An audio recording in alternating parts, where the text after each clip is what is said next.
Fala pessoal, eu sempre peço para que deixem comentários nos vídeos falando, dando sugestões de conteúdo para que eu possa saber o que vocês têm interesse e gravar vídeos que de fato vão auxiliar na vida profissional.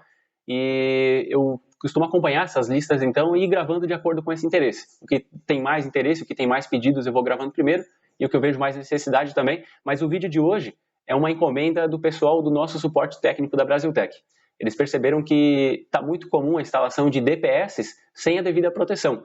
Hoje eu quero falar de como proteger um DPS da maneira correta e também o porquê essa proteção é tão importante. A sua instalação pode acabar pegando fogo, literalmente, por conta da falta de proteção para o DPS. O DPS ele não vai indicar que tem algo errado quando você instalar, mas no momento em que ele atuar, se não tiver a proteção correta, isso pode causar um problema enorme. Então, acompanhe esse vídeo até o final que eu vou te explicar. E caso tenha interesse de continuar acompanhando, recebendo esse tipo de conteúdo, se inscreve aí no canal e ativa o sino para receber as notificações. Aí o YouTube sempre vai te avisar quando nós postarmos novos vídeos, e isso sempre acontece quintas-feiras e nos domingos também. Então se inscreve no canal, ativa o sino de notificações e dá o seu like também para nos permitir continuar gravando esse tipo de conteúdo. Pessoal, já falei em outro vídeo que o DPS é como se fosse um contato que ele vai fechar com o terra, vai fechar a fase com o terra, quando a tensão, quando a voltagem, né, ela se exceder ao limite nominal do DPS. Então, se é um DPS para 275 volts, a partir dessa tensão ele vai, entre aspas, fechar um contato com a terra. Na verdade, não é um contato, nós temos um equipamento, esse equipamento ele é eletrônico, existe um dispositivo aqui dentro que vai fazer vai permitir a condução da eletricidade da fase para a Terra. Isso serve para quando nós tivermos algum surto, alguma descarga, a tensão aqui que seria de 220, por exemplo, ela vai ultrapassar esse valor e por isso vai acabar sendo conduzida então para a Terra para que ela não seja conduzida para o restante do circuito. Então o DPS ele serve para não permitir que essa descarga ela vá para frente, porque a tensão ela sempre vai preferir, o potencial ele sempre vai procurar a Terra, né? Então, se nós tivermos um caminho aqui para a Terra, ele vai deixar de ir para frente. Mas o DPS, quando ele atua, em algumas vezes ele atua e fica com o, entre aspas, contato permanentemente aberto, mas em alguns casos ele fica fechado. E o que vai acontecer se, mesmo depois do surto, nós tivermos uma passagem direta aqui para a Terra?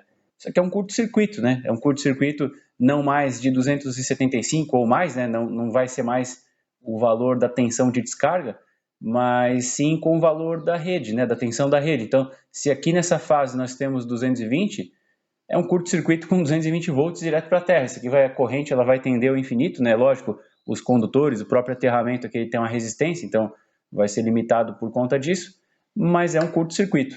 E esse curto-circuito, então, é extremamente prejudicial. Pode causar danos à instalação ou até um incêndio, inclusive. De repente, se nós não fizermos a proteção adequada, pode até causar um incêndio. E qual que é a proteção adequada? Você pode usar fusíveis ou disjuntores para interromper essa passagem de corrente. Caso o DPS ele venha a permanecer fechado assim, nós precisamos de um disjuntor que vai interromper a passagem dessa corrente. Quais as possibilidades de disjuntor? Ele pode ser tanto no circuito do próprio DPS, então nós teremos um disjuntor dedicado para o DPS, ou pode estar aqui em cima, pode ser um disjuntor geral. Então o DPS ele sempre precisa vir depois de um disjuntor. Qual que é a corrente desse disjuntor? Ela é especificada pelo fabricante do DPS. Então lá no site da Brasiltec, vou deixar o link na descrição aqui desse vídeo, você vai conseguir consultar qual que é o disjuntor indicado para os DPS da Brasiltec. Isso aqui vale tanto para DPS de corrente alternada quanto DPS de corrente contínua. Tanto faz, precisa dessa proteção da mesma forma. Pode ser um disjuntor ou um fusível. Então no site da Brasiltec tem especificado, os demais fabricantes também vão especificar no catálogo deles qual que é a corrente desse disjuntor. Esse disjuntor ele serve para proteger o DPS em si, então por isso que ele não tem relação com o restante do circuito. Quando se coloca um DPS individual, a corrente máxima, então, desse disjuntor vai ser a corrente do próprio DPS. A corrente, no caso, a corrente especificada pelo fabricante do DPS. Quando nós temos no disjuntor geral, a corrente desse disjuntor ela pode ser igual ou menor do que o que é especificado pelo fabricante. Então, se para esse DPS que está instalado aqui foi especificado um disjuntor de 40 amperes, por exemplo, e aqui a corrente que passa aqui em cima é maior do que isso, por exemplo, 60 amperes, então você vai usar um disjuntor de 63 ou mais aqui e vai ter que ter um DPS individual. Você não pode utilizar o disjuntor geral para proteger o DPS caso ele tenha um valor de corrente maior do que é o especificado pelo fabricante. Então, se esse DPS aqui, como eu falei, é 40 amperes, então o disjuntor geral, caso você queira utilizar ele para proteger o DPS, ele pode ser de no máximo 40 amperes. Se a corrente do circuito for maior e você tiver que usar um disjuntor maior, então obrigatoriamente precisa ter um disjuntor ou um fusível para proteger o DPS. Qual a vantagem da proteção individual? Caso esse DPS entre em curto, o disjuntor ele vai desarmar e o teu circuito vai continuar funcionando, só que sem a proteção do DPS. Então é preciso substituir o DPS. Mas o circuito ele continua funcionando. Caso você tenha um disjuntor geral, quando esse DPS entrar em curto, ele vai desligar esse circuito e você vai ficar sem energia nesse sentido, no sentido da carga, né? A sua carga ela vai ficar sem energia, porque aqui nós temos um curto, então esse disjuntor ele vai permanecer desarmado. Então tem a vantagem de você economizar, porque usa somente um disjuntor para proteger o DPS também, mas tem a desvantagem de o circuito não funcionar. Qual que é a desvantagem da proteção individual? É você às vezes não saber quando que o DPS queimou, então precisa ser feita a verificação com certa frequência. Você vai lá no painel e olha na frente do DPS, tem uma indicação se ele está operacional ou não, ou você compra um DPS com um contato auxiliar e bota algum alarme, uma sirene, um sinalizador visual de repente. Enfim, no site da Brasiltec também tem esse tipo de DPS, e então quem quiser pode consultar no link. Eu vou deixar o card de um vídeo aqui em cima, onde eu falo de como dimensionar esse DPS. Hoje eu só quis falar da importância da proteção, porque isso pode vir a causar um incêndio na instalação. Se não tivesse DPS, você vai ter um curto que não vai estar protegido, então é bem perigoso.